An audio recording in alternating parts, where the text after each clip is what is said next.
श्री कृष्ण कहते हैं गीता उपदेश मानव जाति के लिए सूर्य के समान है जो अज्ञान रूपी अंधकार से मुक्ति दिलाता है। पहला, विश्वास की ताकत। तुम अपने विश्वासों की उपज हो। तुम जिस चीज में विश्वास करते हो तुम वही बन जाते हो। जो स्वयं पर विश्वास करते हुए लक्ष्य की ओर बढ़ते रहते हैं उन्हें सफलता जरूर मिलती है। अगर व्यक्ति अपने लक्ष्य के लिए कर्म में पूरे मन से लग जाता है और उसे कर्म करने से खुशी मिलती है तो सफलता उससे दूर नहीं। दूसरा, मृत्यु से भय व्यर्थ है। हर व्यक्ति के मन में मृत्यु का भय होता है। इस संसार का जब से निर्माण हुआ है तब से जन्म मृत्यु का चक्र चलता आ रहा है।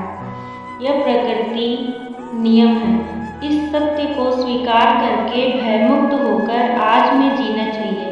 किसी को भी आने वाले पल के बारे में कुछ नहीं पता होता, लेकिन इस संशय में भयभीत रहने से जीवन नहीं जिया जा सकता। तीसरा, कर्म सबसे ऊपर आता है। श्री कृष्ण अर्जुन से कहते हैं कि व्यक्ति कर्म करने के लिए ही पैदा हुआ है और बिना कर्म किए कोई रह नहीं सकता।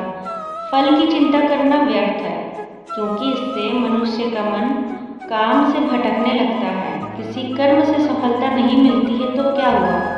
असफलता भी ज्ञान के द्वार खोलती है। अगर बिना फल की चिंता किए कर्म करते रहोगे तो सफलता और मन की शांति जीवन भर तुम्हारा साथ नहीं छोड़ेगी। जो कर्म फल से विरक्त होकर कर्म करता जाता है उसका आध्यात्मिक ज्ञान बढ़ता जाता है।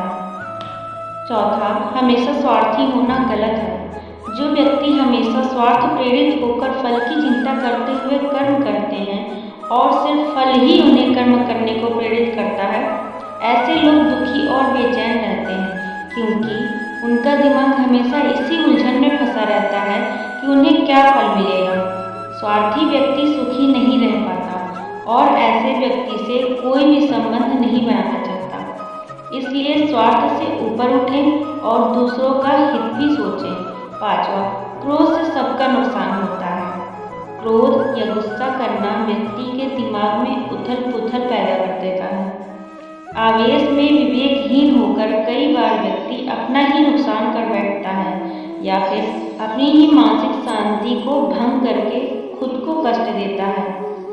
क्रोध की अग्नि में बुद्धि और तर्क नष्ट हो जाते हैं और व्यक्ति बिना विचार किए बस अपने अहम यानी कि ईगो की तुष्टि करने वाले काम करता है। गुस्सा व्यक्ति की विचार शांति को पंगु बना देता है और भ्रम पैदा करता है।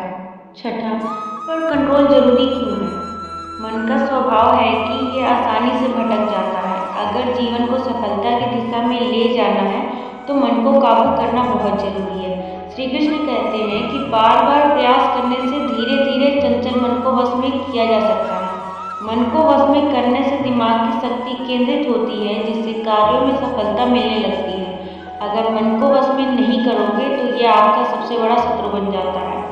सातवां, भगवानों में कोई छोटा बड़ा नहीं। इस संसार में ईश्वर कई रूपों में जाना जाता है। इनमें से कोई भी रूप छोटा बड़ा नहीं है, परंतु परमात्मा का हर रूप समान है। जैसे हर नदी अंत में सागर में जाकर मिलती है, वैसे ही हर धर्म, मत और संप्रदाय की धाराएं परमात्मा रूपी समुद्र में समा जाती है। यह संसार परमपिता का ही स्वरूप है, वो हर कण में विद्यमान है। आठवां, कर्तव्य पालन जरूरी है। भगवान श्री कृष्ण उपदेश देते हैं कि हर व्यक्ति को अपने कर्तव्य का पालन करना चाहिए, यही धर्म है। अगर अपने कर्तव्य का पालन नहीं किया जाता है तो मन में अशांति और दुख प्राप्त होता है। अपनी पसंद नापसंद मोह बैर को किनारे रखकर अपना कर्तव्य करो। किसी अन्य व्यक्ति का कर्म आपको कितनी भी आकर्षित करे, उसके प्रलोभन में ना आए। कष्ट में रहते हुए भी अपना कर्म करना दूसरों की नकल करने से श्रेष्ठ है। नवा, ध्यान करने से परमात्मा को अनुभव किया जा सकता है।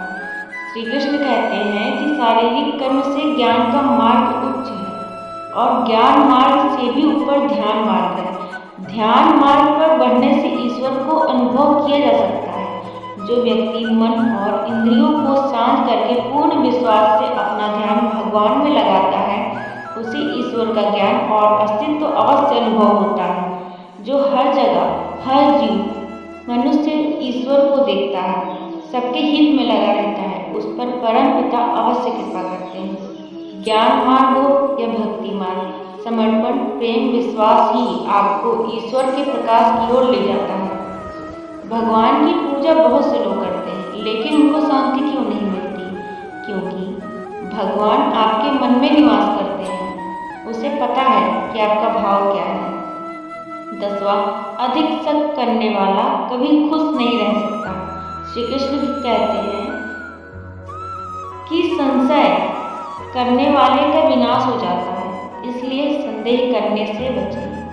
अधिक संदेह करने से मन की शांति भंग हो जाती है और व्यक्ति भ्रमित होकर अपने संबंधों को नष्ट कर डालता है।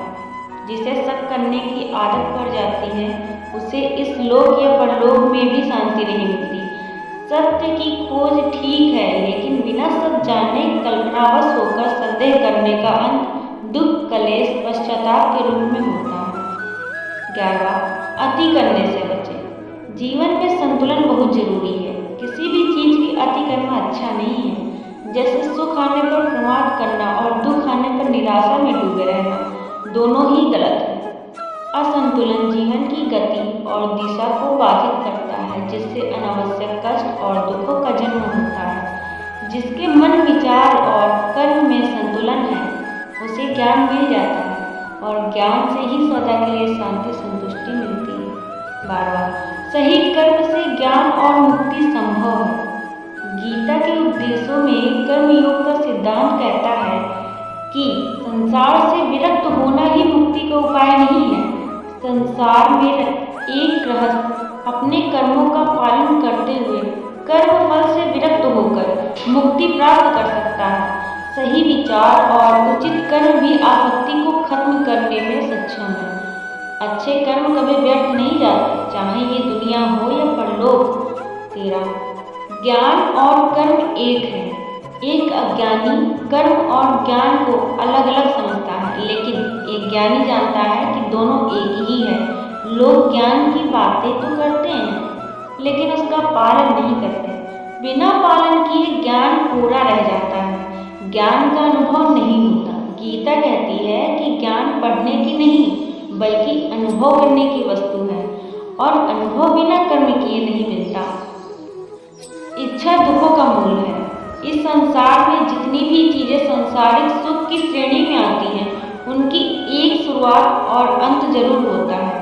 इन सांसारिक सुखों का अंत दुख, कष्ट और दुर्गति के रूप में होता है। इच्छाओं का अंत नहीं है, एक पूरी होती है तो दूसरी नई इच्छा आ जाती है। हर इच्छा से प्रेरित होकर कर्म करना गलत है, क्योंकि ऐसे तो अनुचित कार्य भी होंगे। इच्छाओं से विचलित ना हो, उन्हें एक विरक्त दर्शक बनकर देखो और वे चली जाएं। 15, भगवान ही सबसे बड़ा सहारा है। परम पिता ही एकमात्र हमारे आधार हैं और अपने हैं। इस संसार में कोई भी अकेला नहीं है। ईश्वर पर विश्वास रखते हुए जो मनुष्य कर्म पथ पर बढ़ता जाता है, वो सदा शांति, सुख और मुक्ति पाता है। भूत और भविष्य की चिंता करना व्यर्थ है। वर्तमान ही सत्य है। जो भी पूर्ण समर्पण से ईश्वर की शरण में आता है, परमात्मा उसका कल्याण अवश्य करते हैं। राधे राधे।